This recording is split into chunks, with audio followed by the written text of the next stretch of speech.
speaking of Palestinians, and what's been going on over the last 2 years, Marilyn Garson from Alternative Jewish Voices has written a piece. It has been 2 years, 730 days of annihilation and the sheer heartlessness of starvation.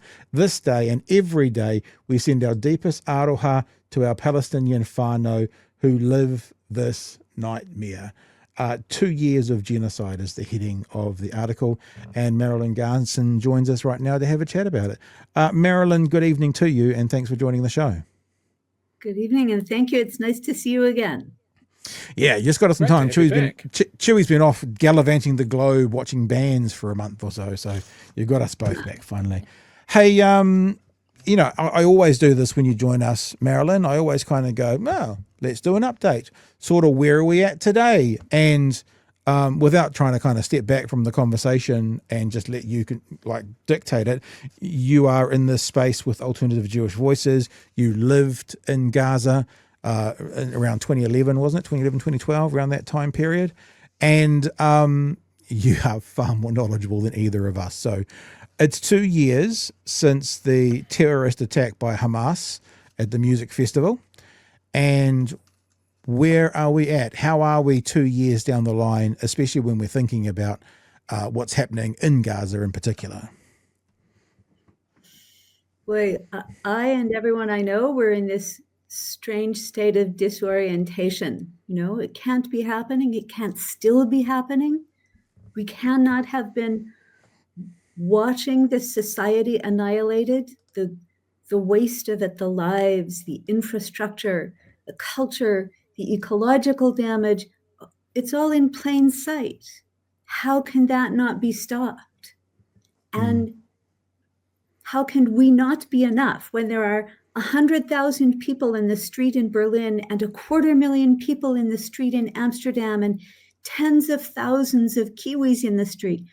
How can this not be enough to make it stop? So I think we're in a state of real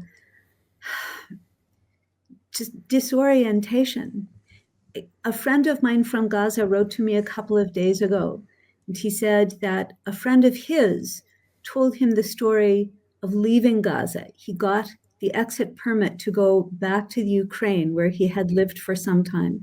He talked about his experience on the road from the middle of the Gaza Strip to the exit near Egypt. And on the road, he encountered every understandable human response to this. There were people who said, please take my baby, make my baby safe. I will stay. Wow. Yeah. And there were people who said, if you leave here, you can never come back. If you leave us here, you cannot come back. It's such a portrait of people in extremis. And I look at the videos, you know, I lived there for 4 years. I can't even tell which neighborhood they're in because there's not enough left.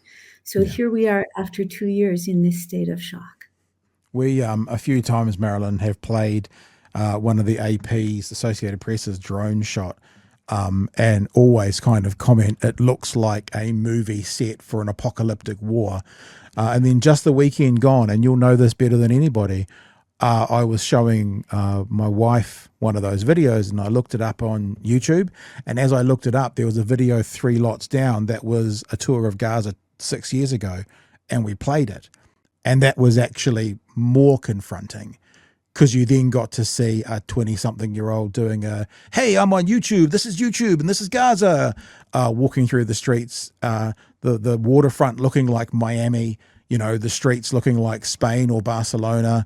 And the point that my wife made, and she can get credit for it, is with those drone shots now, there's no green.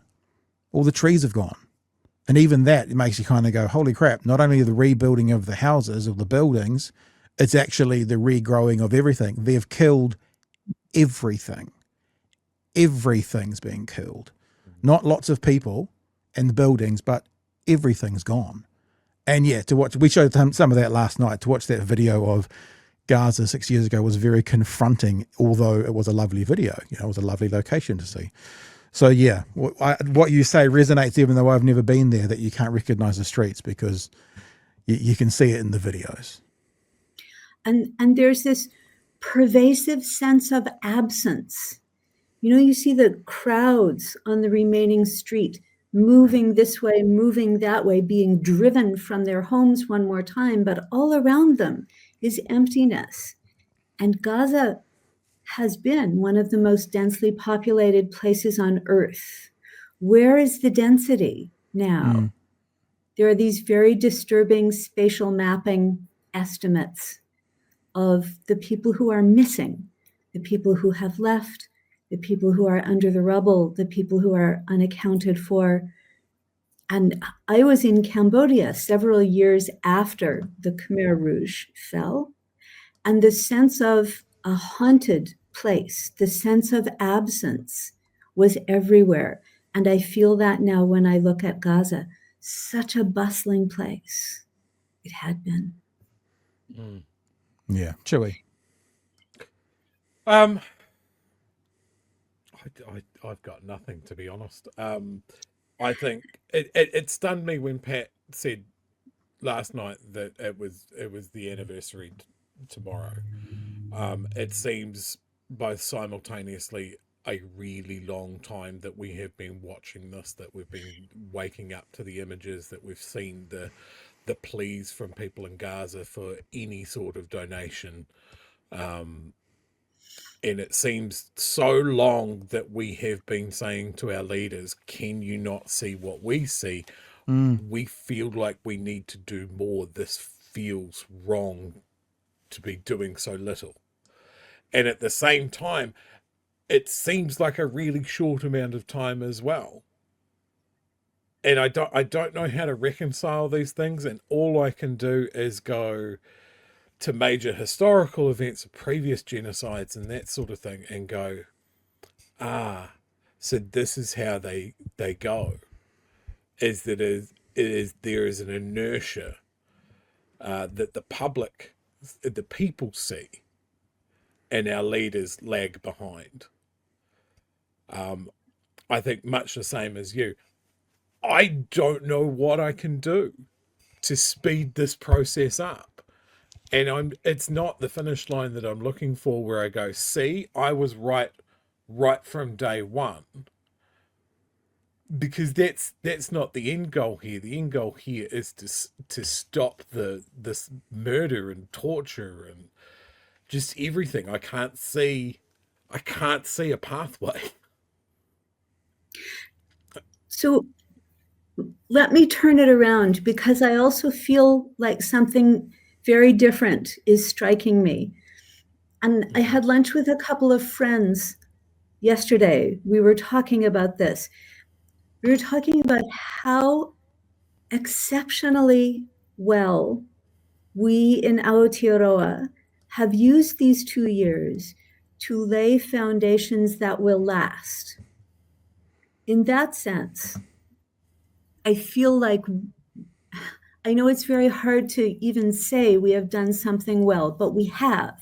You've just mentioned one thing, the number of people who have used social media to make meaningful connections with families in Gaza. Gaza is personal to them. They will not let it go.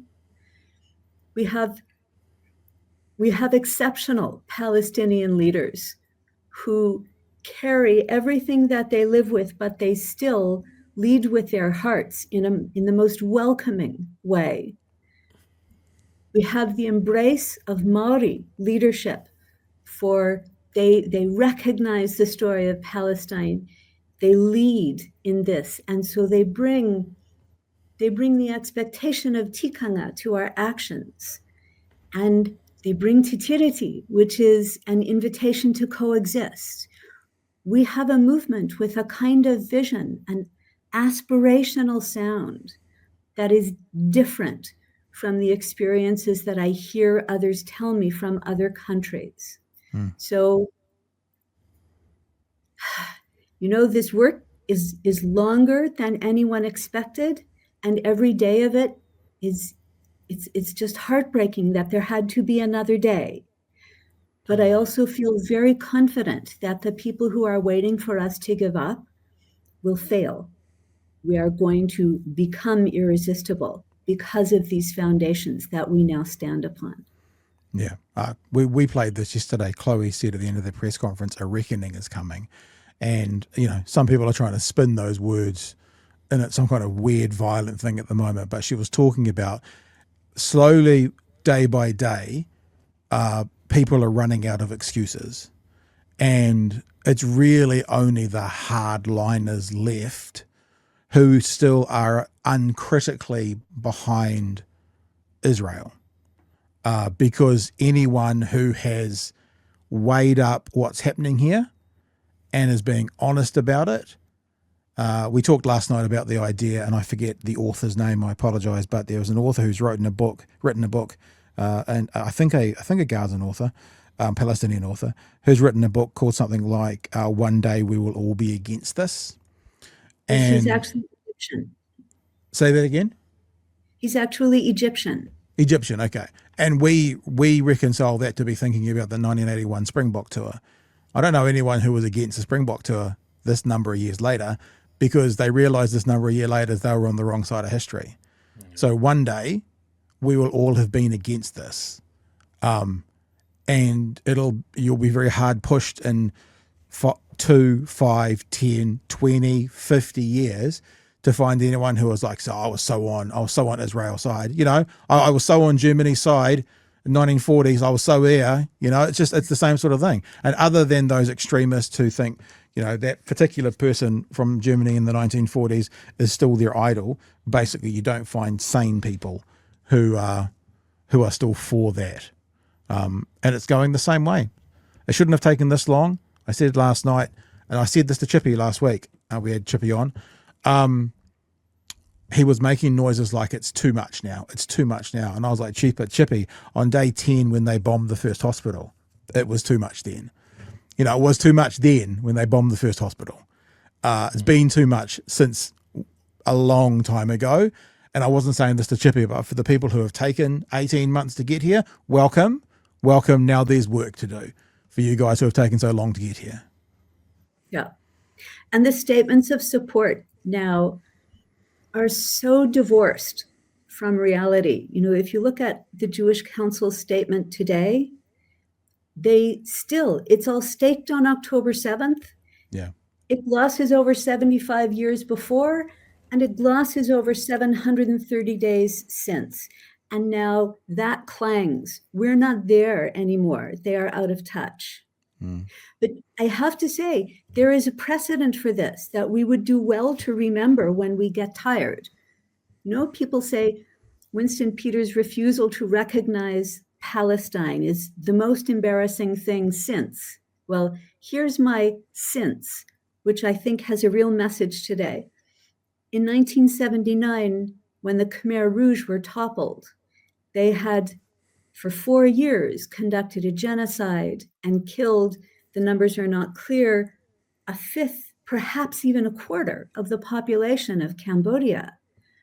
We continue to recognize the Khmer Rouge as the rightful rulers of Cambodia for a further 12 years, while Cambodians, survivors, inhabited the poorest country on earth. We upheld a blockade that prevented food from an embargo that prevented food from reaching them. And if you read the diplomatic history, both labor and national foreign ministers explain that it was simply more important for us to be reliable to our American allies than it was to get food to Cambodians.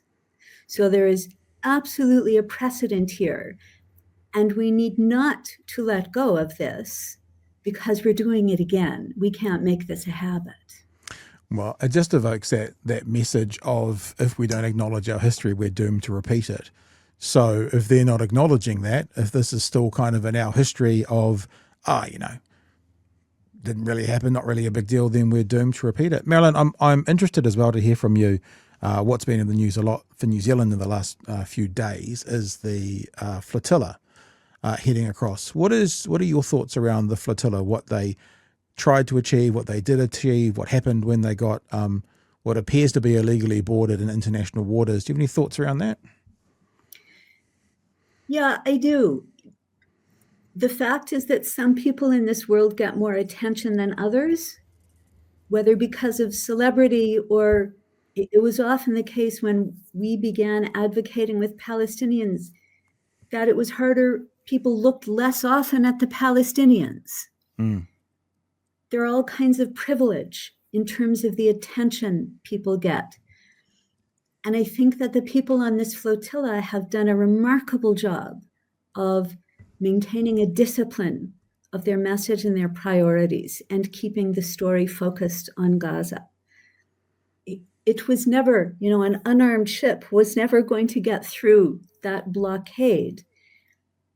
But I think there's much more to it than simply chasing headlines.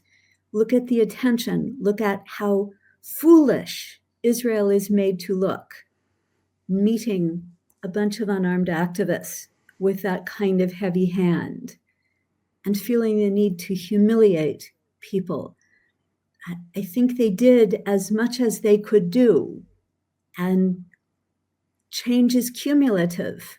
No one gesture is going to make it, but there is going to be more change with this flotilla than without them. That's what we all get as our measure now. Yeah. Chewie. As recently as 2 or 3 minutes ago, I had a point. I had a really good point. That's pretty recent, Chewie. Woof. The reckoning. The big scary reckoning. I've got the thought back. It's come back into my dome. A reckoning is a tipping point. And I would agree with it. I think we are past a tipping point.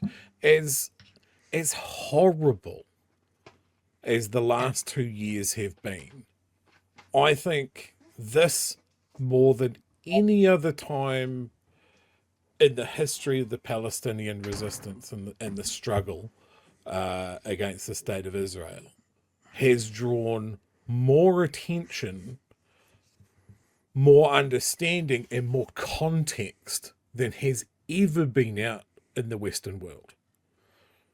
Like, this has, I think, irrevocably damaged Israel's opinion on the world stage. Yeah. I think this has stained forever the reputation of Israelis overseas. And I don't think they've realized this yet. Like, the term pariah state, what countries spring to mind for those traditionally? North Korea, real failed, isolated states. And I think Israel has joined their ranks. I just don't think that they've noticed yet. It's sorry, you go, Marilyn. I was going to add, I don't think they have appreciated that Palestinians have gotten where they have gotten by elaborating something better than simply making an equal and opposite hateful noise. I think that stands out now. And I think Netanyahu is getting it. When he talks about Israel becoming Sparta, that is, of course, an image that, search it. He said, they all hate us. We must develop our own arms industry. We must be Sparta. And that is, of course, what Hannah Arendt said. If Israel is established this way, it will simply become a Sparta. So I think he sees it, but I don't think Israelis have come to grips with it. I'm interested at what you've said, Chewie, about the how isolated Israel doesn't realize they're making themselves. But I do think about two countries in particular, and one of them is 80 years ago,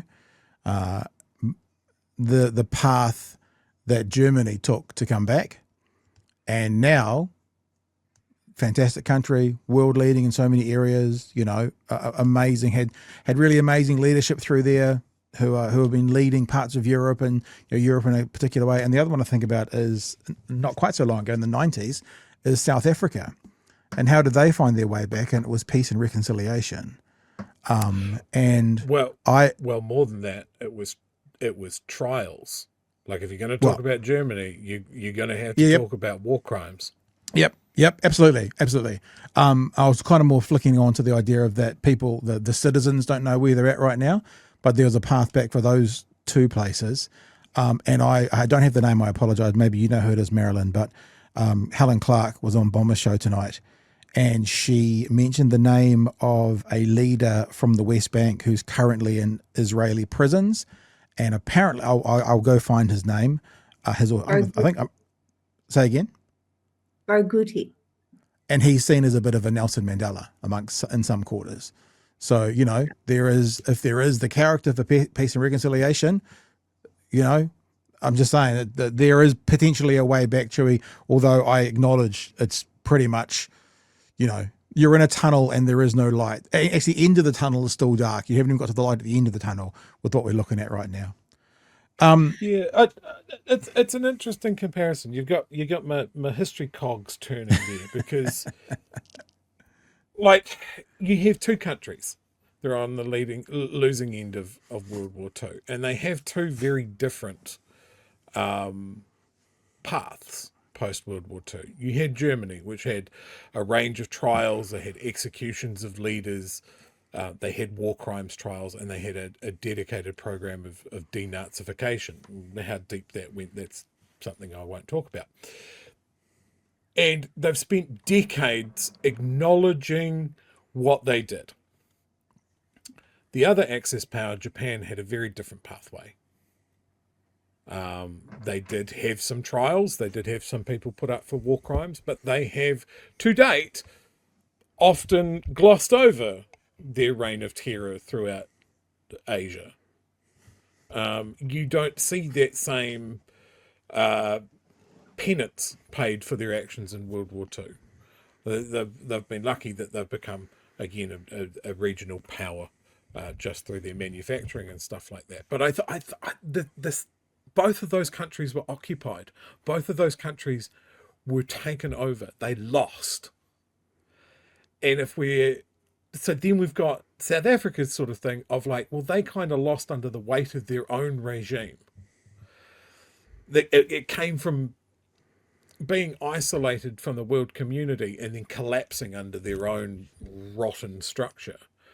And I think when you look at Israel and you have world leaders going, well, we all agree that the solution is a two-state solution. We're not going to do anything about that. It'll just apparently happen by magic. And I think we're all sane enough to go, well, that's never going to happen. The only way that happens is that we isolate Israel and it collapses under its own rotten structure, and then we try and pick the pieces together. I do not think the solution is a two-state solution. I don't think it's practical. I don't think it'll ever happen because nobody's going to provide an external force to make it happen. I think if you have two peoples living in the same land that have, let's say, historic and religious ties to those land, it needs to be a one-state solution. But that one state is not Israel. These people need to learn to live together, and they need to go through that reconciliation. They need to go through the war crimes trials. It's necessary on both sides, but at the moment it's very one-sided who's doing all the war crimes. And that's where I see it going. But how does that happen? Nobody's going to make me king of the world. Yet. Marilyn. I think there's another strand. Israel has also had 4 generations of impunity. Israel has been an exceptional country for so long that the reckoning has been postponed. I mean, the International Court of Justice has outlined the path. If we believe in this system that we talk about, it has been charted. It's not mysterious. But Israel has also a very different source of power. And this is something that's been very much on my mind recently. I think we have underplayed it and let it fly under the radar in this country for too long. You know, I see people writing on social media things like, when the Jews get Zionism out of their religion, this will end. And I understand what they're saying.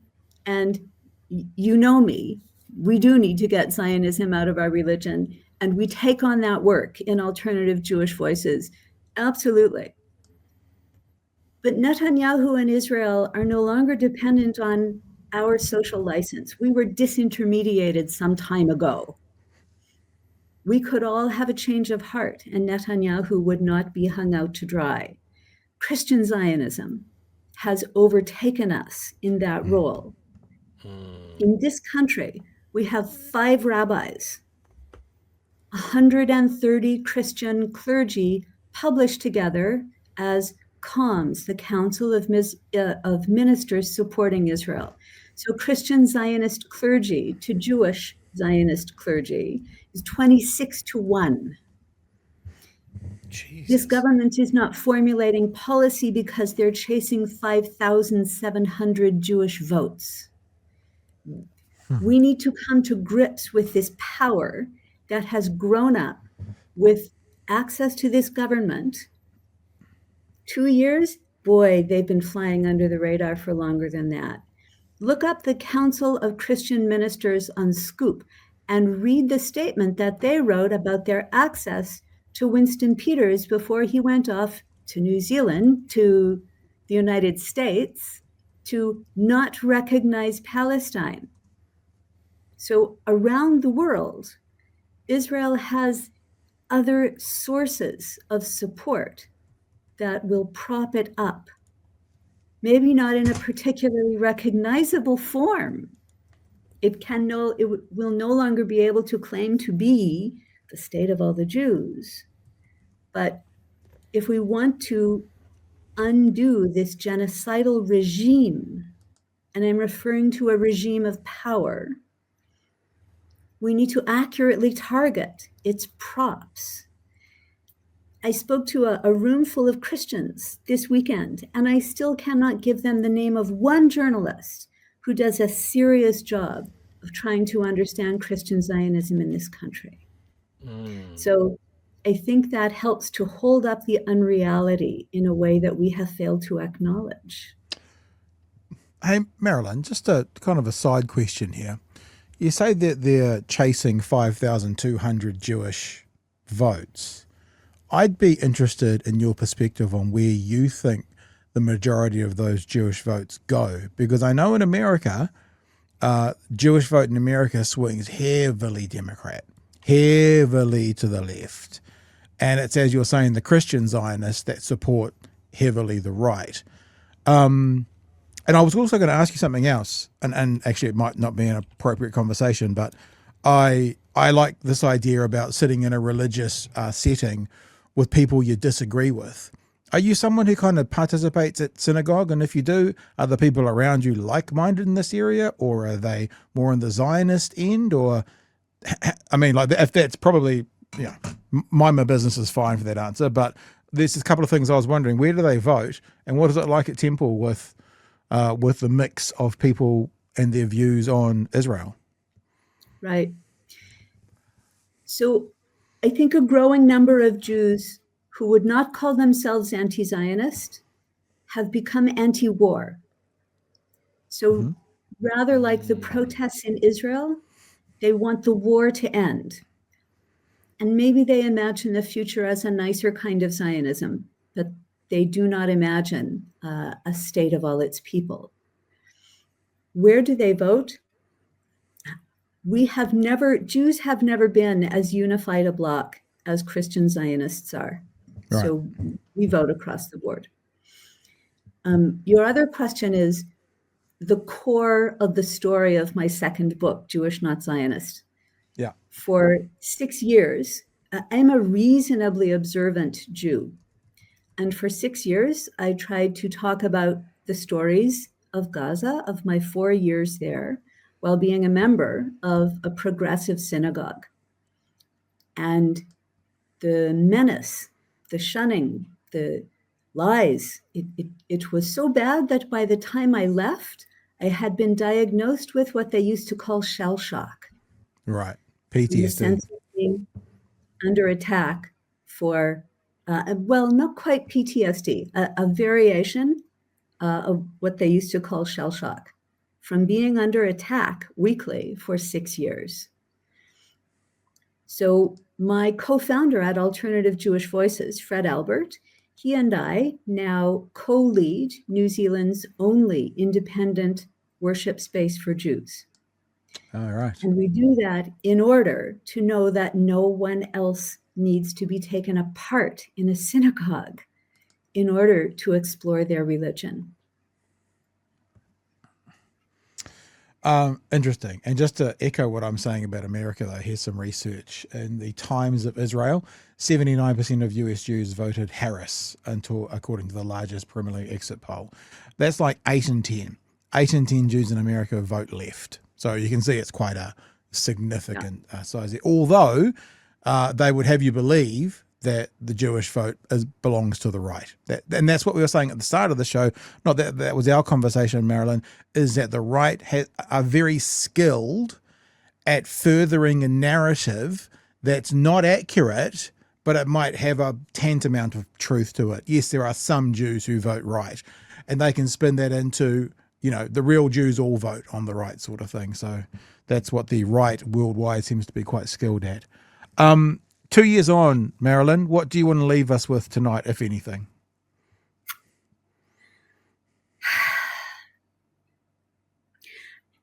I guess I would like to leave with a suggestion that comes from the experience of watching this movement grow and realizing that really every time you go there, there is another union or another professional group or another community organization that have taken this on. I feel like appreciating the long task of peace and justice, it's become extremely important for people to make connections, understand Gaza through an issue, through a question that is enduring for you, through a local issue and its parallel. We need to make sure that our solidarity with Gaza is grounded in something here and something enduring, and that is how this movement will last. Marilyn, if people want to read more of your writings or find out more about what you guys do, ajv.org.nz, all the links can be there about you guys and what you're all about, and et cetera, et cetera, et cetera.